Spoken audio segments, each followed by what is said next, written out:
I joke with parents, that I'm a psychologist because I'm probably way better with language than I am with solving, higher order mathematical problems. So again, I think everybody has strengths and weaknesses. That's why I gravitate more towards the multiple intelligences, right? That we all have sets of strengths and weaknesses, that's relative to ourselves. Hello and welcome. We're so glad you're tuning into the Taking Good Care show. I'm Dr. Andrew Wong, based in Toronto, Canada. And I'm Dr. David St. Arnaud, based in Edmonton, Canada. We're two practicing psychologists with over a decade of experience each, working in a variety of settings and supporting diverse populations. Thanks for joining us. We hope you enjoyed today's episode. While we're both practicing psychologists, our podcast is intended purely for educational and entertainment purposes. It's not a substitute for professional mental health care or treatment. If you're in need of support, we strongly encourage you to reach out to a licensed mental health professional in your area. Good morning, Andrew. Good Friday morning. You've got your Team Canada gear on.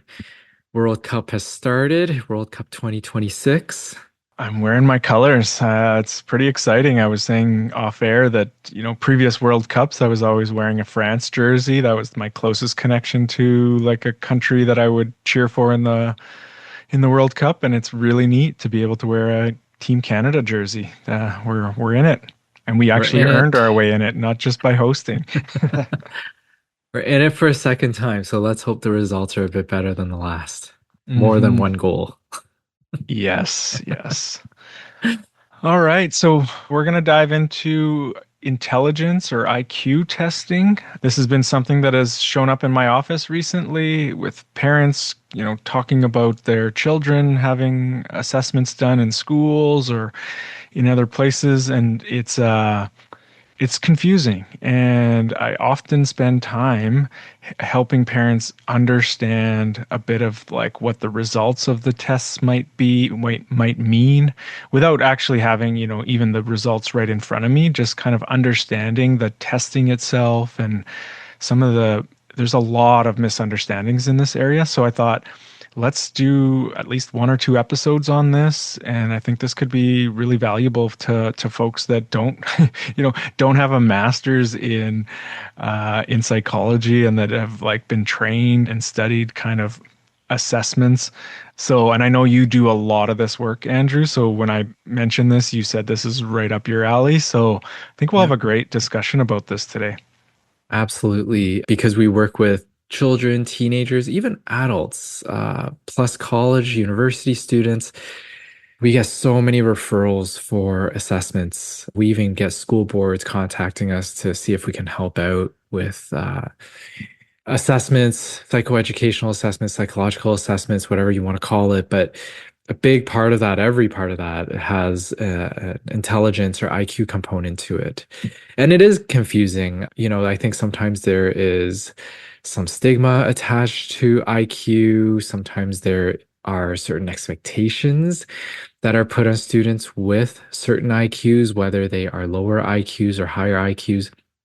Even the whole idea of what IQ is confusing. IQ, two letters, intelligence, some abstract word that's supposed to say how smart, quote unquote, smart you are. And I have so many hangups about that word in terms of, how smart somebody is or how intelligent somebody is.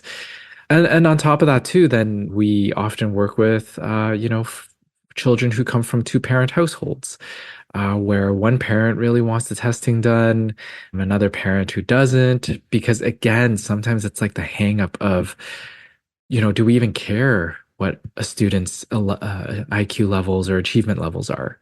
Right. And so there's a lot that we can talk about this. And I know you said, one or two episodes. I'm pretty sure we can get two episodes out. So we'll start, I think, more generally explaining what intelligence or IQ is.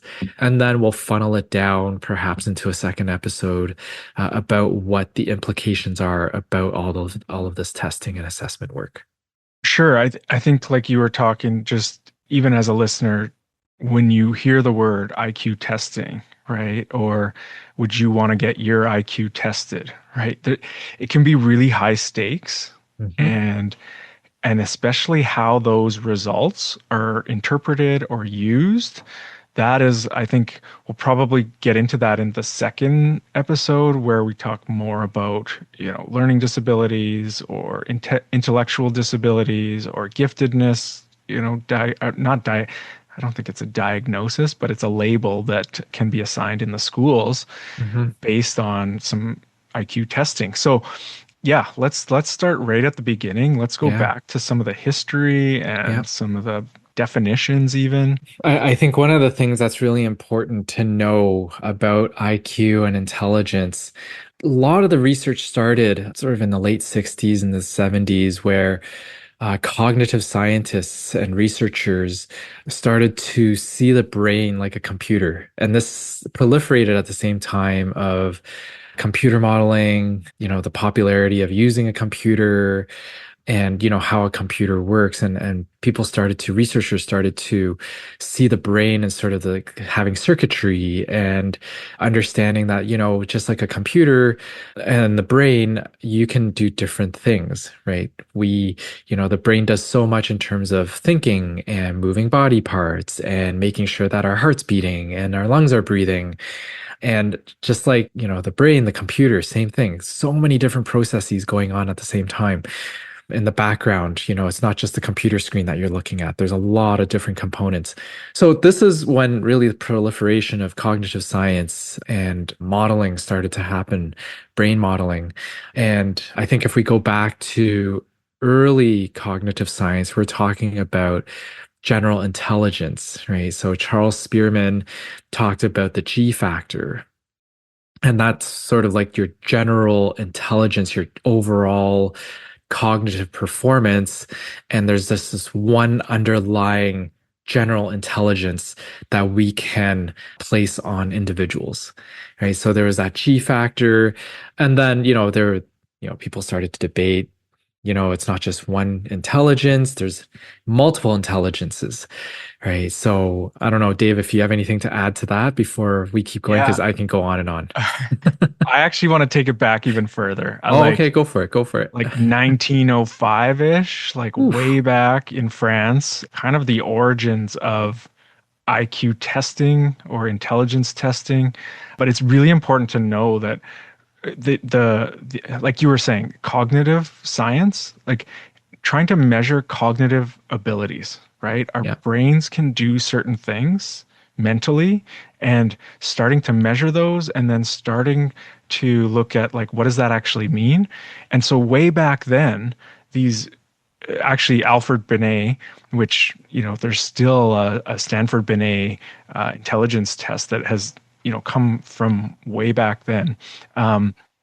But the intent was to be able to measure some of these cognitive abilities and then to help students in school, like to actually support the students that were struggling in certain areas, right? So, and we still do this to some degree in schools right now, right?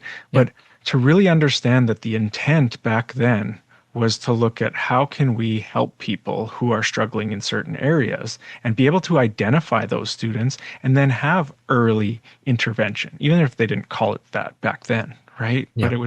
it was recognizing that students and children had different levels of different cognitive abilities, and that education could then be tailored for that. Yes. No, you bring up a really good point, and I think it really speaks to even this day, different educational systems around the world.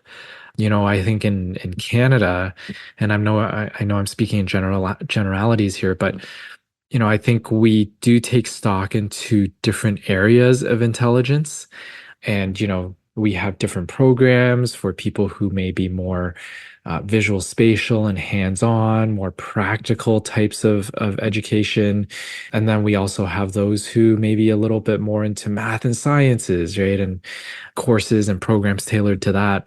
Whereas, when I speak with certain people who come from around the world, or even I speak to relatives over in Asia, there's a lot of standardized testing just for what we consider as like sciences and math and language. And that's like, that's going to determine your pathway into success.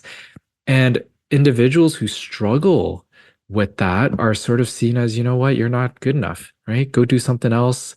You're not worthy of going to post-secondary schools and getting a college education or, so it's very interesting that again, certain, I think, cultures, certain countries around the world still value certain things. Yeah, and I think your hang up on even smart, right? And Hmm. so if someone gets tested at, say, age 4, and they get told that they're not smart, or they get told that they are smart, how does that affect the way they see themselves, the way Hmm. they might try to challenge themselves, even academically, right? Like this kind of self-fulfilling prophecy that can happen. It's like, oh, we had our child tested, and now they're going to go into this stream of school, right? So, really kind of like, I think we have to be super careful on how these tests are used, and even just understanding that these tests are an attempt to measure something. And Yes. there's measurement error. There's a lot of factors that can influence someone's performance on an IQ score, right? Yes. Or an IQ Yes. test, sorry. And I'll give a little bit of a teaser too. I get parents who get hung up on this one score. Again, whether it is because it's not meeting a certain expectation. And this is where, again, there's so much work to be done with caregivers and parents when, you know, maybe they dispute their child's performance. And we always have to say, this was the performance on the day of testing, right? Even in the morning of, we like to test in the mornings when a child or teenager's brain is fresh. They haven't gone through an entire day of school yet. It's, 6 p.m. and they're exhausted. No. In the morning of, we'll ask, did you have good sleep? Did you have breakfast? Do you need a snack? Do you need something to drink? We want to make it as comfortable as possible, right? When we go into these assessments. And we always tell parents, this is a snapshot in time of your child's performance of their brain functioning. We know that there's so many factors go into a child's cognitive and brain development, right? Environmental factors, genetic factors, lifestyle circumstances, all of those things can impact a child's abilities. So, you know, when someone gets assessed at like 6 years old, 7 years old, is it going to be the same when they're 10, 15? Maybe not. I mean, we're not supposed to, well, we shouldn't see variations where someone is performing really, really strong at, let's say, age 8, and then drops to, something really, really low by the time they're 15. That kind of variation we shouldn't see Yeah, unless, I've seen it before if there's like significant mental health challenges, trauma, obviously brain injury, right? That stuff can happen. But everything being equal, with no significant trauma, we shouldn't see that huge of a range in terms of change. for sure. I actually, that's a really important point, I think, for all parents out there, right? Like you're saying, if you're the one I use all the time is if your child wears glasses to be able to see, if they're not wearing their glasses during an assessment, that is not going to be an accurate kind of measure of their abilities, right? So whether they ate breakfast, whether they were having a good day or a bad day or a normal day, right? Like, is this typical for them? Because you want to get a snapshot of their typical kind of abilities. And every psychoed report, every assessment report should have a disclaimer that says, these results should be either interpreted with caution because of these things that we weren't ideal. Even the Hmm. testing conditions, sometimes you're in a Hmm. closet at a school and there's noise going on, right? These extra factors that affect someone's testing, right? Yes. Or it should say like we based on the assessment, based on how things went, these results are seen to be reliable and valid, right? Yes. And so you Yes. want to look at that first, okay? Yes. And then once it's deemed to be reliable and valid, then, if that is actually true and we got a good true score, then with IQ testing, you expect that if a kid was tested at 4 years old, at 10 years old, at 15 years old, at 22 years old, that the scores are going to be in the same ranges. There is Yep. always a range that is Yep. provided because Yep. we know there's measurement error, right? Yes. So Yes. this is different than academic testing where, if you study more, if you're exposed to more math tutoring, that your math scores could go up. So these are general abilities that are not supposed to be heavily weighted on educational exposure, right? There is some overlap, absolutely, but that is really important for parents to understand, right? Yes. And the Yes. other thing, I'll say one more thing before I that if you think, oh, my child didn't have a good day, and I think the score might not reflect what their abilities actually are. It might be an underrepresentation. You Mm. can't just get them tested a month later using the same test because Mm-hmm. these tests have practice effects. So Mm-hmm. the general rule is that no sooner than a year, right? You have to wait a full year to use that same test with the same child. If Yes. if I'm getting that right, I don't know. That Yes. was when I was trained, that was what we learned. So maybe each test has a bit of Yeah. a different thing, but Each test has a bit of their own variation, but that's a really good point that you bring up. And we do so many assessments every year, and we've been doing this for so many years. I'd like to think that we get the most interesting requests at times and the most interesting comments. So I think anecdotally, I'll say this, just story time here. We once had a parent who called and said, can I get my child tested? And, sure. But, this is for gifted testing, gifted assessment. It's like, okay, have they ever been tested before? No. So the question was, what if my child doesn't meet the gifted criteria?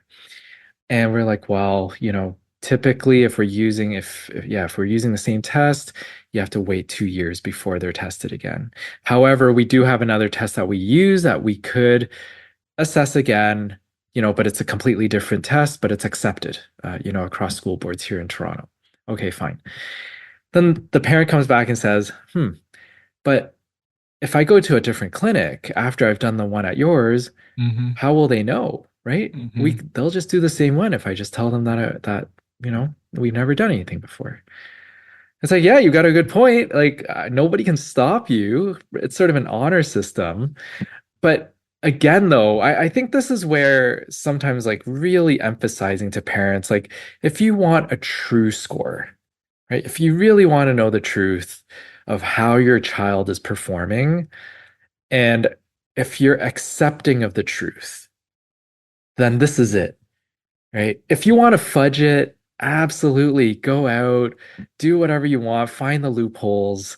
But, in your heart of hearts and your good conscience, is that what your child really is? I'll just leave it at that. I'll piggyback off of that because so there is a bit of an honor system, absolutely. Like in a way, you can kind of shop around, or you could spend a lot of money trying to increase your child's IQ score on one of these tests, right? Like that. On paper, though, on Well, paper, yeah, right? their Yeah. score could go up because of the Yeah. practice effect, right? They're Exactly. Exactly. not so the way these tests are normed, they're normed on children that have never seen the test before or have not been tested in the last 1 or 2 years, right? So Hmm. Hmm. your score is actually a comparison to other children of the same sex, of the same age, right? Hmm. And Hmm. of the same country, even. Like there's Hmm. Canadian norms, right? So that is a really important piece too. And I think we'll kind of come back to it. But I'll piggyback off what you were saying. So when I took my son for his psychoed assessment, right, I made the joke to the psychologist. I said, we've been practicing this test at home because I have access to the test, right? Like I could technically practice it with my son at home.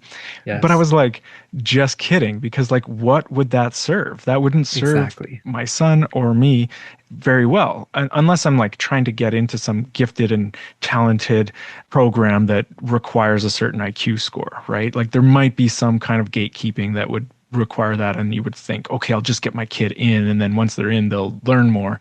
But I wanted an accurate kind of estimate of where my child was on these cognitive abilities.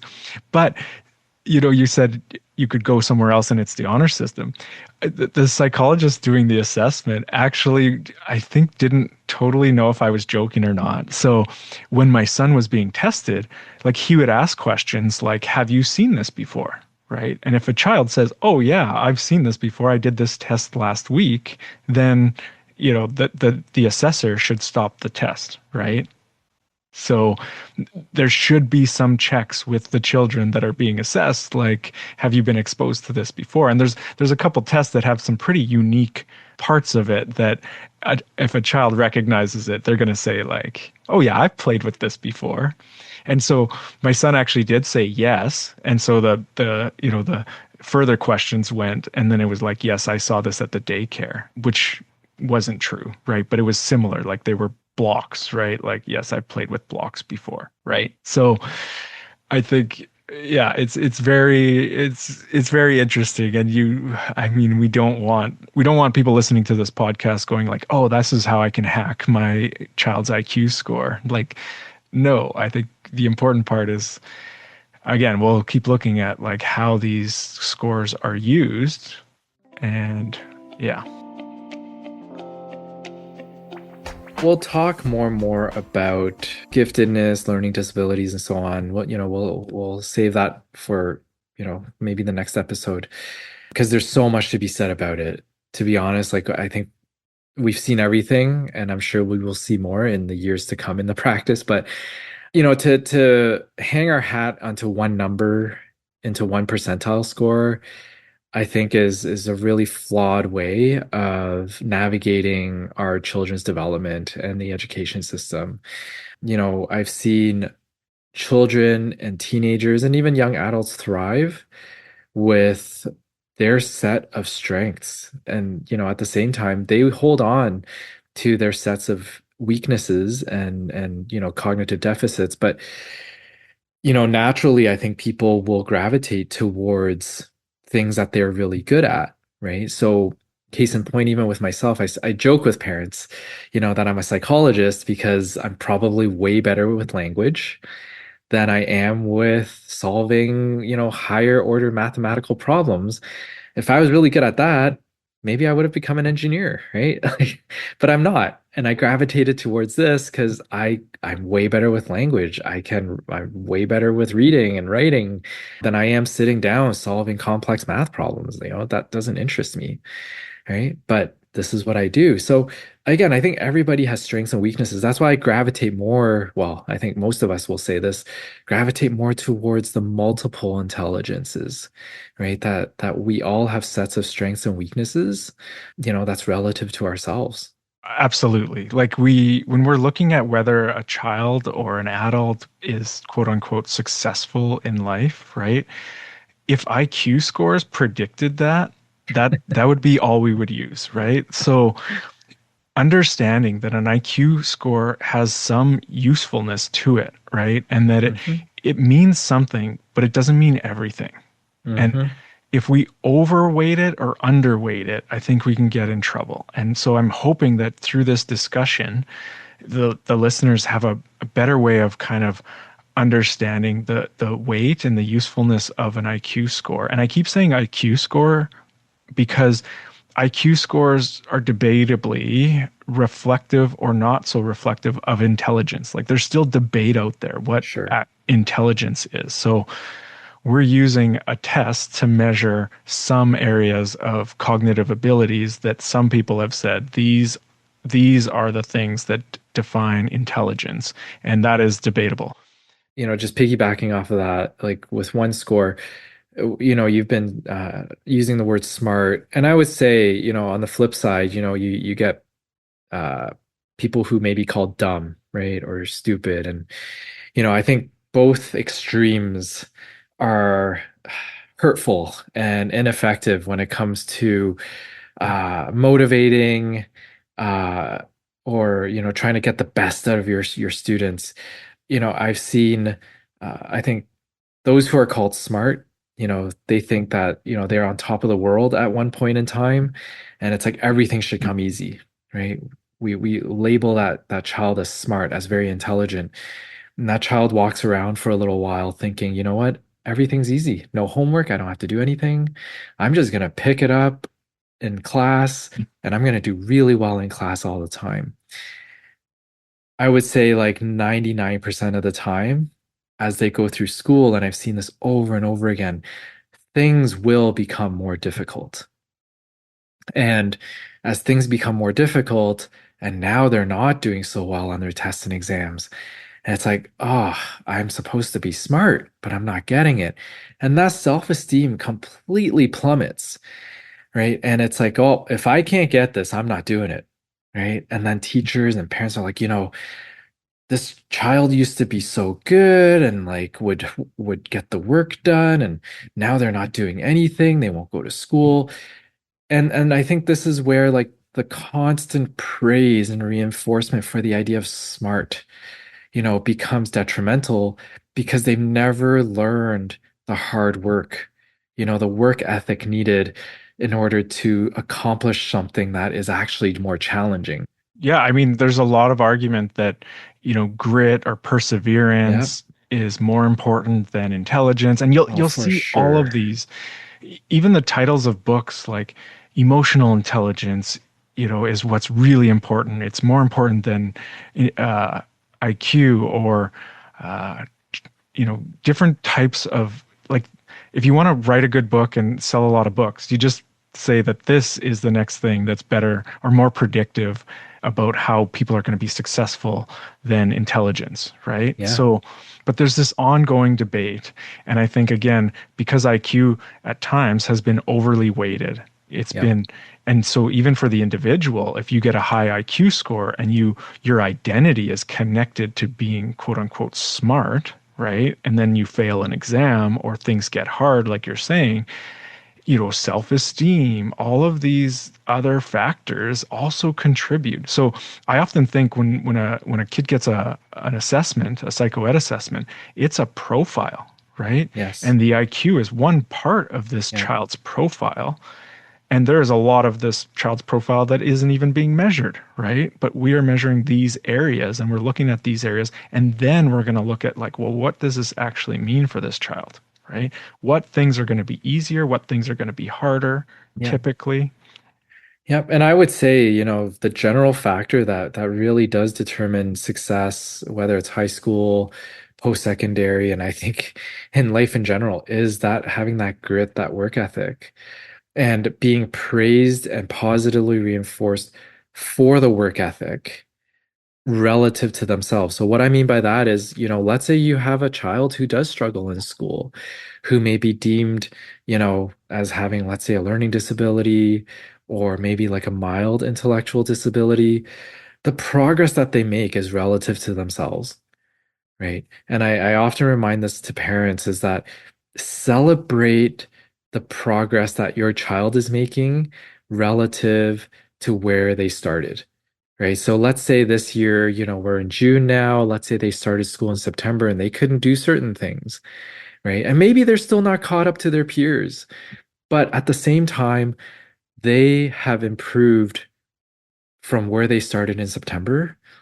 We have to celebrate that. Right. They've worked hard. So have the parents and so have the teachers to help that student. But your student has also worked really hard to make some progress along the way. So we have to emphasize that work ethic and the strategies used. And, that to me is more important than anything else. Well, I can see the counseling part of you coming out, right? Like it's you're helping parents kind of with their child's abilities and what to actually focus on, right? And yeah, emphasizing effort, emphasizing comparing themselves to themselves rather than to everyone else. And IQ scores actually do that. They give you norm scores, but you can actually compare yourself in different areas, right? So relative to your other scores, you might be stronger or weaker in certain areas, right? And I do want to keep it kind of laser focused on IQ scores because or IQ testing, because again, I think we can go off in so many different areas, even just looking at, assessments in general. So, but going back to there's yeah, I had a couple of points that I really wanted to emphasize, especially for parents listening out there that have had their child assessed. The testing itself is very rigorous, it's very standardized, right? It is not something that happens in 2 minutes. It's not something that happens in a clinical interview. This is a standardized test that only certain people are approved to administer, right? So it's a restricted test. So knowing that, right, you should have a, you should know that your child didn't just talk to someone for 5 minutes and then got Yeah. an IQ score. That's not how this happens, right? Yeah. And I've That's heard right. that in my office. That's why I'm saying this, is because there's a real misunderstanding that, oh, the school all of a sudden thinks my child uh, is at a grade 5 or at a 5-year-old level, and they're in, they're 10 years old, and they're like, that was just from talking to them. And I'm like, no, no, no, no. Yeah. Yeah, no, there's activities that we do that have been standardized. Even the way it's scripted, the way we give instructions, Hmm. right? There are standards, and oftentimes there's a script that we have to follow so that, again, the administration itself is the same across one student to the next. So again, with that, that means that there is measurement error. That means that the person administering it, if they didn't say the script exactly the same way, or if they had to vary for whatever reason, the child had to use the washroom in the middle of a subtest, which you're not supposed to stop, in the middle, especially any time testing, right? And there's ways to administer extra tests to kind of make up for some that might have been interfered with because of, so these tests take like years to norm and standardize before they're even used in the general public. Yeah, in terms of this idea of IQ and intelligence, we talked about just sort of the singular score. I'm wondering, Dave, if we want to talk a little bit also about just multiple areas of different IQs. I guess you can call them Mhm. sort of sub areas of IQ. Yeah, and then the one that I'm most familiar with, that probably yourself, the WISC, like that one kind of breaks it down into verbal comprehension. So using language, understanding language. Oh, actually, that's one point that I want to make before even going into this is the correlation between IQ scores and academic achievement is probably the strongest, and it's the strongest in the verbal comprehension areas, right? Mm, Naturally, because schools rely heavily on verbal instruction and hmm. language to understand or to demonstrate learning. So extrapolating IQ scores beyond like academic achievement is really dangerous, right? To say Yes. that someone is going to be successful. So, Well, this is where, and again, we'll talk about learning disabilities later, but you could have somebody who falls into like the very intelligent or even gifted area because their intelligence testing tells us that, but they may also have a learning disability, right? So if they cannot, if they have significant difficulty reading, for example, they may have a learning disability, right? So yeah, I think it's important to understand that just because you have a very high intelligence doesn't mean that, all of a sudden you're going to do so well in school. And at the same time, just because, you maybe have more of an average intelligence doesn't mean that you're going to go through school sort of in the average range of all other students. No. Again, I go back to the idea of hard work, right? Like if you learn over and over again, practice those math questions, practice the reading, you can go beyond whatever your IQ score is saying. yeah, or like, so the average range is between, say, 75 and 115 on an IQ score, with the middle being 100, right? And under that bell curve, under this standardization, the testing, 68% of people generally fall within the average range, right? So some Yeah, might be a little below 100, a little over 100. But yeah, if you look at that, the general population, that's almost 70% fall yeah, within the average intelligence, right? yeah, And I always tell people that, anywhere within that average range, you can probably do whatever you want to do. And then it comes down to motivation and effort and exposure to, so if you work really hard, and you have an average IQ, you should be able to kind of get into a program that you want or do some like whatever career aspirations you might have. I Yep. mean, that's a general kind of guideline, right? Like that's, Yes. but then we're starting to look at what are the other factors that are going to affect. And if someone has a learning disability or someone can't read or someone has a, like if they're blind, if they have, Yep. Or other other mental health disabilities. issues Yeah. or, severe ADHD, Yeah. like, But yeah. when we do an IQ score, we're kind of ruling out IQ, right? Or ruling in IQ. So you can just basically say, oh, yeah, if you put in more effort, you should be able to get these kinds of grades, right? But if someone scores really low on an IQ score and we say, oh, you just need to try harder, that is not fair, right? Like, so, Yes. okay.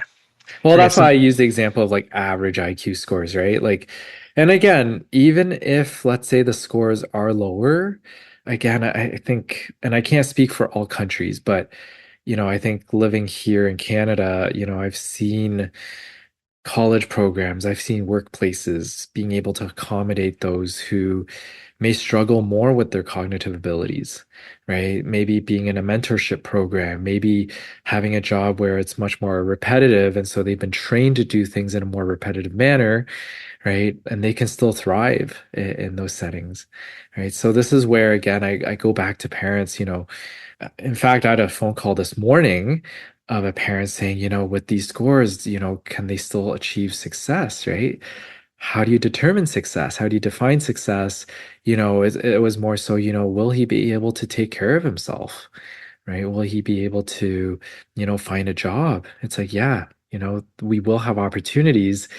Is he going to become a medical doctor? Probably not, right? But maybe that's not their goals either, right? So, we yeah. will find success relative to what we're looking to do. Well, again, it's part of their profile, right? And so if you're looking at their profile and you say, okay, these careers might fit better for this a person with these strengths and weaknesses, right? So when we look at the subcomponents of the IQ score, and one of them being verbal comprehension, like I mentioned, visual spatial skills, like being able to recognize patterns and solve kind of like visual problems or recognizing like interactions, or it's kind of hard to describe, but like some people are just better at visually Yep. solving things. So think of it as puzzles, right? Yeah. Puzzles, Yeah. mentally manipulating certain images in your head in order to fill in puzzle pieces, recreating puzzles. Some people are just really, really fast at it, right? They can see things in its different components and put it together really quickly. Yeah. And then fluid reasoning, so like novel I like problem this one. solving. Nobody ever knows what is fluid reasoning. Yeah. Like that makes no sense to anybody. Well, I like to compare it to crystallized like learning. So crystallized learning is going to be closer to the verbal comprehension, like a vocabulary word. Do you have knowledge of this word that you've learned? Where fluid reasoning is more of this like being able to think your thinking process rather than the knowledge that you've obtained already, right? Yeah. So the way I explain it to parents all the time, I've been doing this like for ages. I think since I started doing this, I can't remember who I heard it from, but I see it as like detective thinking, right? So, and anyone listening, if you're a student, if you're a clinician, feel free to use this too. But fluid reasoning, I explain it as it's detective thinking. A detective goes into a crime scene, they don't know who did the crime, right? But they collect evidence, they look at, different scenarios and look for patterns. And then after they've collected enough evidence, they can say, okay, we're going to hypothesize who did the crime. And to me, that's fluid reasoning. You're looking for patterns. There's no certain rule that's spelled out for you in terms of what the patterns are, but you have to try and give us the best answer that is on paper. Yeah, the thinking process, right? Versus the memorization that has been obtained. Yeah. Which actually brings me to the next one, working memory. So being able to hold things in your mind and manipulate them or repeat them back in the same order. So that could Yeah. be like, there's a reason why our phone numbers are 7 digits long typically. I mean, we've Mhm. added more, but most people can hold seven numbers in their mind, remember it, and then Mhm. repeat it. So, but we do test that. We test how much, and we keep adding more numbers or more information until we get to the limit. And some people have a stronger working memory or a weaker working memory. Um, but if you don't, like, if you struggle with working memory, you're going to struggle with retaining information because that is almost like the storage container that is needed before it makes it into long-term kind of crystallized knowledge. So if you think of like mathematics, right, especially high school math, there's a lot of sort of temporary storage of what you've done. How do you manipulate those numbers? Oh, did I do that step yet? Oh, maybe not. So there's a lot of working memory involved in mathematics. And then the last one, processing speed. And that is basically your ability to do simple tasks that you should already know how to do at as quickly as possible. So Mhm. can it's a rough estimate of like your processing speed of your brain, right? And you think of Mhm. computers, right? How quickly a computer can process information. That's that same kind of analogy. And you know, so this is a bit of a beef of mine, right? Because some of the tests are timed and some are not, and how quickly someone can reason or think or solve problems, right? Some subtests are gonna actually like you will you will be discontinued or you will fail that portion if you cannot complete it in a certain amount of time, right? And so there's debate too in terms of how important, how quickly someone can do something or whether they can do it, yeah, without being timed. So that is I mean, a bit of an aside, like from the inside understanding these tests that depending if your child is a slow processor or a quick processor, it might affect their testing scores. But Sure. processing speed is one way to get an estimate of that. Yep. And another piece around some of these sort of modalities or domains that you spoke about just now. Oftentimes, we will see sort of working memory and processing speed as complementary to the first three areas that you talked about, right? Verbal comprehension, visual spatial reasoning, fluid reasoning. You know, those are seen more as your, like you said, your process, your sort of main areas of intelligence, whereas working memory and processing speed is complementary to those, right? So if you have really strong working memory, really strong processing speed, that's going to help boost those other three areas, Hmm. right? So lots of different things that we could talk about. Obviously, this is not an assessment course, right? The way we analyze a lot of these different, statistics that we gather, there can be a whole course and there are whole courses about that. So we won't get into that today. But, some of the other assessment tools that we'll use to assess IQ, the other one I was talking about where there's sort of a second one is like Stanford Binet intelligence scales, the fifth edition. That particular, I guess, test, they haven't updated that in years. Yeah. Yeah. And I think some of the items are actually quite outdated now, especially with what the kids see or don't see nowadays. I won't go into specific items because we're not allowed to do that. But um, you know, I'm sure there are some pictures that kids have never ever seen before just because we don't use those items anymore. Yeah, for sure. And because of when the test was normed, right? If we're Yeah. comparing students to the norms, there is always the risk of like there's so many issues with norm testing, right? We're not even going to get into that. But I want to say like those sub areas that we talked about, those five main sub areas, they typically tend to go together, right? If someone scores high on one of them, they probably score high on all of them. And if they score low on one of them, they typically score low on all of them. So they're lumped together, and that's why you get the final IQ score. The full IQ score is what they call it, right? Full scale IQ. But there is students, there are children, there are adults that is not representative it's actually misleading to give a full IQ score, right? So, especially, you know, I want to say, if you score in the high average range on say two of them, and then you score in the below or low average range in the others scores, you have a big variability in your performance on these, and giving like an average score is not going to be representative. So you might end up in the average range, but really, if someone just looks at that score and then tries to do any kind of planning or helping with this student, you're going to get in trouble. And so there are times where in an assessment it'll say the full scale score is not representative and is not provided.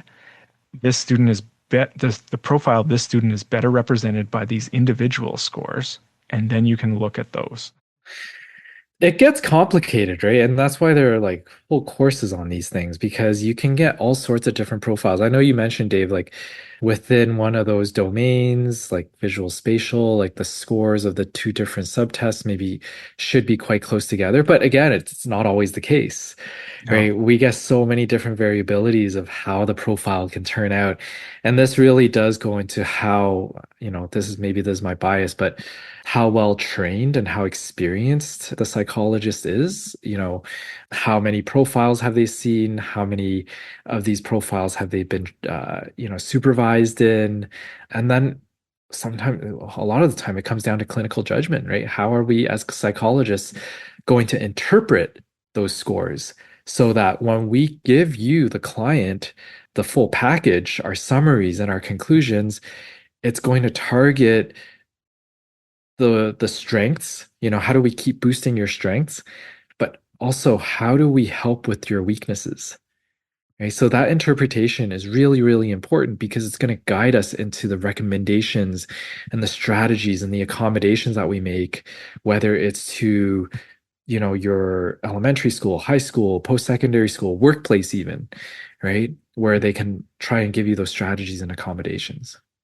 Yeah, and I'll keep going back to this, but the measurement error, like we're taking a snapshot, like you said, right? So say someone scores right in the middle at 100 on one of these Mhm, subtests, right? mhm, We know that if we tested them the day before or the day after, they might score 102, they might score 98. Like these scores are going to vary. So oftentimes when we're sharing results, we're sharing the range, not so much the specific score. And a lot of people get caught up on the specific score. And a lot of children, a lot of people's their range is actually going to overlap two different kind of ranges. So they might be low, average, and average. And Yeah, we don't actually know where the true score is. So it's yeah, really important to not emphasize or overvalue the specific score. It's better to look at the ranges especially when you're looking at strengths and weaknesses, right? exactly. Exactly. Oh, that was good. There's a lot to talk about when it comes to intelligence and to assessments, IQ. I'm thinking, there's still so much to talk about as we sort of work down that funnel. Perhaps we save it for the next episode when it comes to more specifics of the assessments. What are you thinking? Maybe one more before Sure. the one big one that comes up all the time, and people will debate this, and it goes back and forth depending on research results. And is this nature or nurture? Oh man. Yeah. So I don't know if you have a way of explaining this or a way of understanding it. I definitely have a way of kind of how I explain it or understand it, but I'll check with you first. Let's put Andrew on the spot first. No, you know Hmm. what? I often will say it's both. Right? It really is both. Genetics plays a part. And I think genetics, to be honest, like plays more and more of a part in how our body functions, not just cognitive and brain development, right? So many parts of us, I think, is based in our genetics. But certainly when we talk about intelligence, yeah, there's definitely a genetic component. And, nature versus nurture. Again, this is where we can talk more about the whole idea of gifted testing as well. The student who is given more exposure to various opportunities, are they probably, will they do better in some of the assessments and testing? Possibly, right? It's possible. I don't know if they have this out in Edmonton, but there's a program out here for math called Spirit of Math. And, you know, uh, anyone who has the financial resources, the time, and really values mathematics, they're going to put their kids in that. And it's a lot of novel problem solving. It's a lot of speed work. And is that going to improve their ability to do certain speed tasks? Probably, right? So the environment and the way the brain is nurtured does have an impact, right? I think even back. Oh, there was a study done, and I can't remember now. There are multiple studies done in terms of, again, sort of giftedness and opportunities. There is a very, very strong correlation in terms of exposure, early exposure to, enriching activities Yeah. and giftedness, right? Like this goes on into a whole tangent of a Yeah. conversation if we wanted Yeah. to, in terms of socioeconomics and opportunities. Right. But does this lead to people being successful? Not necessarily. No, absolutely not. Right. And again, so I think we're both on the same page. Like genetics play a big role. Like it plays a big role in everything. And so, but environment matters. So when I think about height, right, if you have two parents that are really tall, the child is likely going to be tall, right? But nutrition and other factors are going to affect whether a child reaches their genetically uh, what is it? Potential, their genetic Yeah, potential, right? Yeah. whatever they're predisposed, like Yep. so what we would expect, right? And so Yep. I think intelligence is the same thing. But again, how do we actually measure intelligence? That gets, a little more complicated. So physical abilities, like say soccer with my boys, there's the community soccer program, right? And then there's the oh geez, I'm drawing a blank. Like rep Uh, soccer. yeah, like rep soccer, the club soccer, right? Okay. So, Yeah. Club soccer. Yeah. and it's about U7 where you start to pick and you either go into this stream or that stream. Yeah. Yeah. And because I've coached community and I'm still involved in community, I've like seen these kids, right? And they Hmm. all have a certain ability at a certain age, right? It just natural kind of like athletic abilities. But Hmm. the club soccer, it's 3 times a week. And the Hmm. coaching is probably a little better than, volunteer parents in the community, right? So you get to see all of a sudden the difference between exposure, like you're saying. So the Yeah. kids that are practicing 3 times a week instead of twice a week with higher level coaching, yeah, they are probably going to grow more. But their genetic kind of like abilities that come from their parents to some degree, right? You're not going to, just because you put someone in club soccer doesn't mean they're going to Yeah. excel at soccer, right? And same thing Yep. with intelligence and schooling. Yep. But to our point, I think our earlier point is that, you might have somebody in club soccer and, they may not be like the most talented athlete on the pitch. They made it, right? But are they willing to be coached, right? Are they willing to still participate as and work hard in drills, right? Versus the player, I think this is sort of a cliche, versus the player who is very talented but won't run faster than 40% of their ability, Yeah. right? Yeah, no, I was actually thinking about this morning. Like, so again, going back to height and say basketball, right? So Hmm. if this person is now 6'8", right? 6 foot 8 inches or 7 feet tall, like generally the taller you are, the better advantage you have at basketball, right? Because the hoop is a certain height and we just know this. But does being tall mean you're going to be a good basketball player? That you're going to make it to the NBA? No, right? Like it's not. So just like IQ, it's going to maybe increase your chances, Yeah. but it does not mean that you are going to be successful in school or. Yeah. career.